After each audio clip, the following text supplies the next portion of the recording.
everyone. Today we will study separability, T0 space, T1 space, T2 space, T3 space, T4 space and T5 space and their related results. First of all, what is separable space? A topological space Xt is said to be separable if and only if X contains countable dense subset.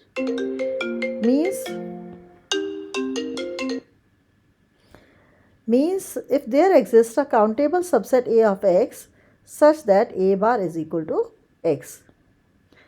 So the topological space Xt is separable if it contains countably dense subset. Here X is a non-empty set and T is a topology defined on X. And this subspace is said to be hereditarily separable if every subspace of X is separable. The space Ru, where R is set of real number, is separable since the set of rational numbers is a countable dense subset of R, because we know that Q bar is equal to R. Here R is a set of real numbers. The space Rd is not separable. D means discrete metric. Is not separable since every subset of R is both D open and D closed. So that D dense subset of R is R itself, which is uncountable. So it means any discrete space Xd where X is uncountable set is not separable. So for discrete space X should be countable to make it separable. Every second countable space is separable. Suppose X is a second countable space. Now we will show that X is separable. Since the space is second countable, there exists a countable base B star of T. If we choose a point B from each member B of B star,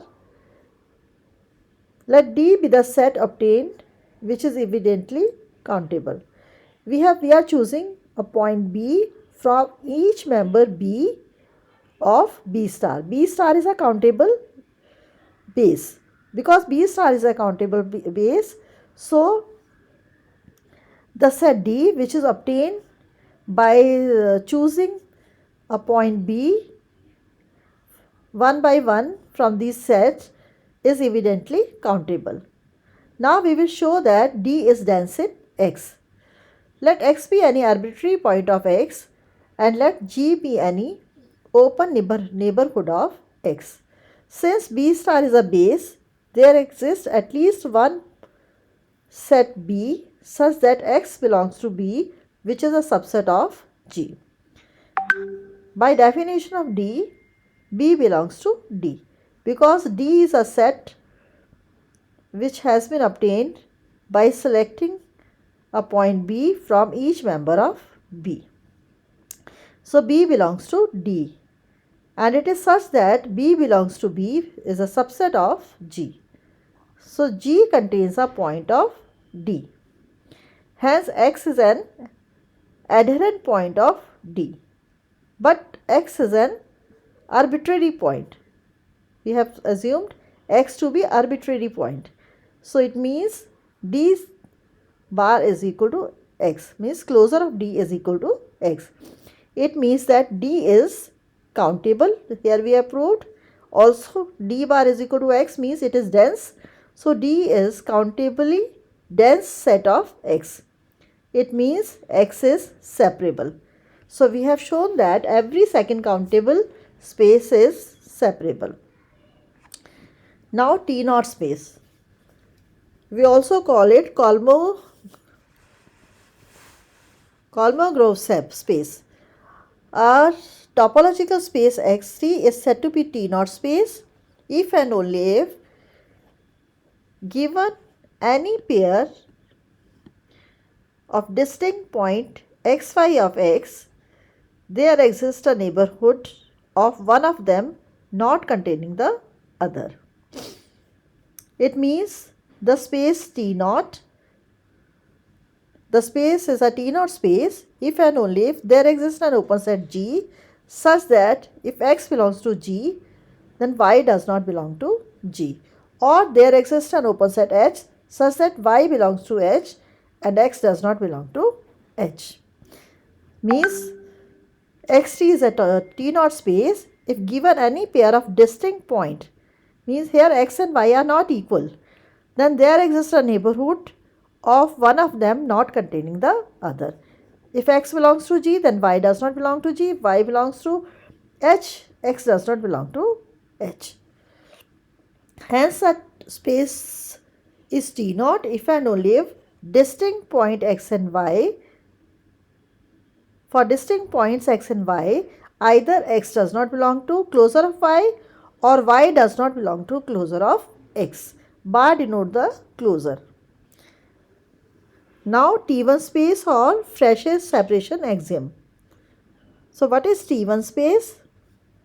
A topological space Xt is said to be T1 space if for given any pair of distinct point x and y of x, there exist two open sets, one containing x but not y and the other containing y but not x. That is, there exist open sets G and H such that x belongs to G but y does not belong to G. Y belong to H but x does not belong to H.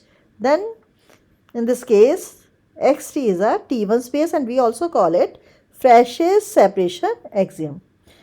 So from these two definitions, it is clear that T1 space is a T naught space, but the converse is not always true. Now one result, a topological space Xt is a T naught space if and only if for any distinct arbitrary points x and y of x, closure of x and y are distinct. Suppose that x tau is a T naught space. Suppose x and y are distinct points of x. Now we will show that closure of x is not equal to closure of y. Because x is not equal to y, there exists an open set G of topological space x tau so that x belongs to G but y does not belong to G. Now y does not belong to G implies that closed set of G complement contains y but does not contain x. So it means closure of y is a subset of G complement and as such x does not belong to closure of y. But closure of x must contain x. So it means closure of y is not equal to closure of x. So we have shown that if Xt is a topological space, means T naught space, then for any distinct points x and y, closure of x is not equal to closure of y. Now we will prove the converse part, that if for distinct points closure of x and closure of y are also distinct, then the space Xt is a T naught space. Suppose for every pair of points x and y belonging to x, x is not equal to y means they are distinct. We have inequality of sets Cx not equal to Cy means closure of x is not equal to closure of y. This is given to us. Now we will show that Xt is a T naught space. It means x does not belong to closure of y or y does not belong to closure of x because x and y are distinct and closure of x and closure of y are distinct. If x belongs to closure of y, then singleton x is a subset of closure of y, which gives closure of x is a subset of closure of y. Similarly, if y belongs to closure of x, it means closure of y is a subset of closure of x. So closure of x is a subset of closure of y and closure of y is a subset of closure of x. So it means these are equal. If A is a subset of B and B is a subset of A, then A is equal to B. So these two sets are equal. So this contradicts our assumption. Because closure of x and closure of y are given to be distinct. Suppose x does not belong to closure of y, let G is equal to complement of closure of y.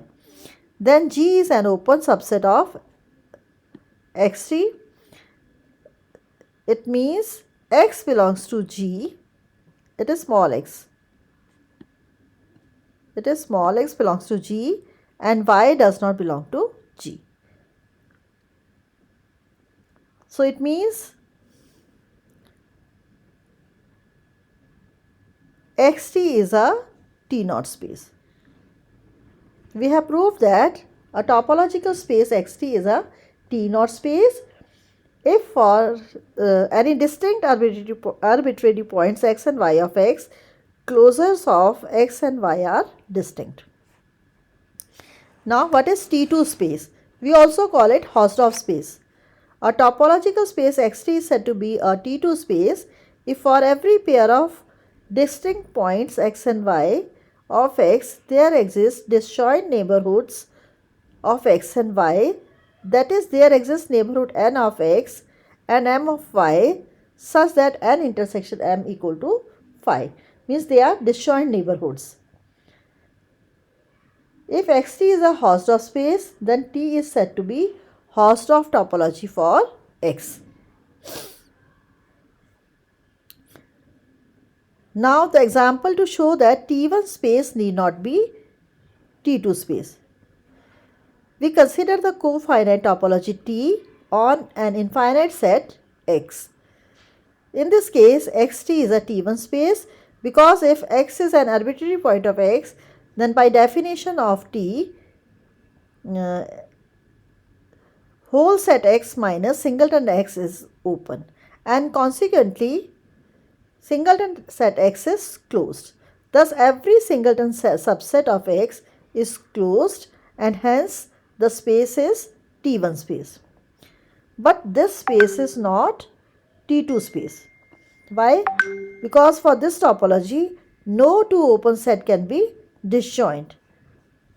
For suppose if possible, G and H are two open disjoint subsets of X so that G intersection H is equal to phi. It means their complement are also equal, means phi complement of phi is X. It means G intersection H complement means G complement union H complement is equal to X because phi complement is H. But G complement and H complement are finite sets and so their union is also finite, which is a contradiction since X is infinite. Hence no two distinct points can be separated by open sets. So it means this space is not T2 space. So we have given an example of cofinite topology T on an infinite set X. So it is a T1 space but not T2 space. Now T3 space or regular space. T3 space is also called a regular space.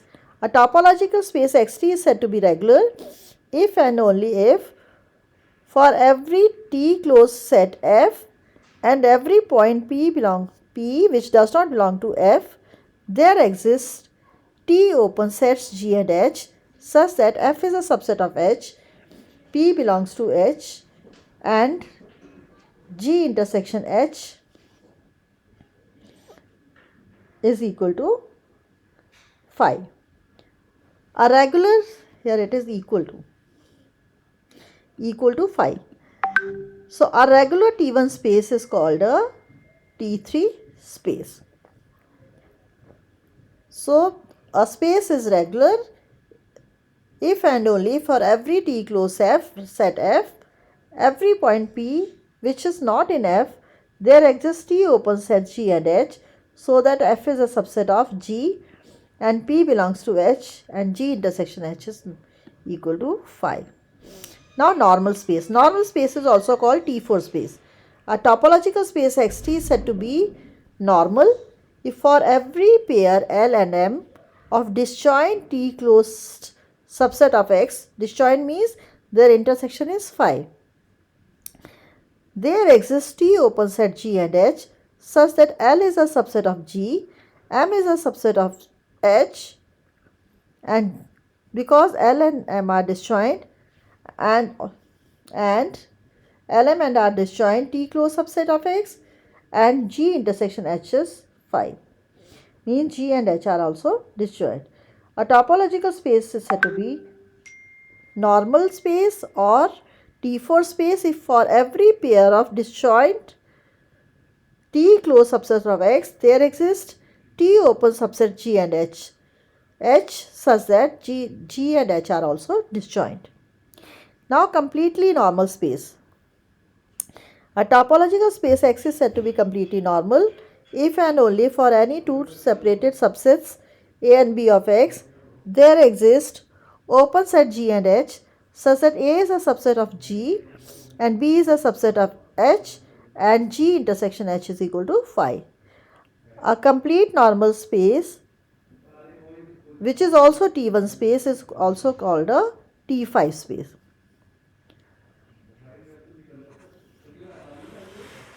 Now one result, every regular Lindelof space is normal. In the last slide we have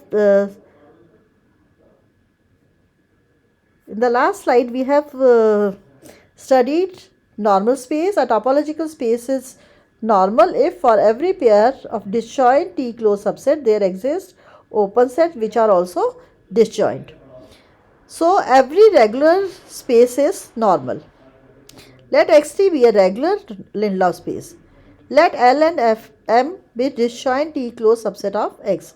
Now we know that every closed subspace of a Lindelof space is Lindelof. Hence LV and MW are Lindelof subspaces of Xt where V and W denote the relative topology for L and M respectively. Suppose small l be any arbitrary element of L. Since L intersection M is phi because they are disjoint, it means L belongs to M complement where X minus M is T open set. So there exists an open set GL such that L belongs to GL and closure of GL is a subset of X minus M. But closure of GL is a subset of X minus M implies that closure of GL intersection M is equal to phi. Then the collection C of sets GL intersection L such that L where L is the element of L forms a V open cover of L. Since the space LV is a Lindelof space, there exists a countable subcollection C that cover L. We denote the subcollection by GI intersection L where I belongs to natural numbers. Then in this case L is a subset of union of GIs where I belongs to natural number. So because closure of GL intersection M is phi for all I belonging to N, there exists a countable collection HI, I belong to N of T open sets such that M is a subset of union HI, I belonging to N and closure of HI intersection L is equal to phi for I belonging to N. So for each N belonging to N, define Vn to be Gn minus union of HI where I is less than or equal to N. Closure of HI and Wn equal to Hn minus closure of Gi where I is less than or equal to N. So now intersection of Vn and Hi bar is equal to phi when I is less than or equal to N and Wi is a subset of Hi which is a subset of Hi bar. Hence Vn intersection Wi is equal to phi when I is less than or equal to N. Similarly Wj intersection Vn is equal to phi when N is less than or equal to J. Hence Vm intersection Wk is equal to phi where M and K belongs to K. And now Vn is equal to Gn minus union of Hi where I lies between 1 and N and this is equal to Gn intersection X minus union Hi bar, where I is less than or equal to n. It follows that Vn is a T open set being the intersection of T open sets. Similarly, Wn is also a T open set. It means G is equal to union of Vn, where n is a natural number, and H is equal to union of Wn when n is a natural number. Since Vn and W are T open sets, so therefore G and H are also T open sets. Also, because Vn intersection Wi is empty, therefore G intersection H is empty. Also, we recall that the set Gi was a cover for L, and Hi bar intersection L is equal to phi. Hence, the set Vn is an open cover for L, so that L is a subset of G. Similarly, M is a subset of H. Thus, G and H are T open subsets of H, such that L is a subset of G, M is a subset of H, and G intersection H is equal to phi. It means the space Xt is normal. Thank you.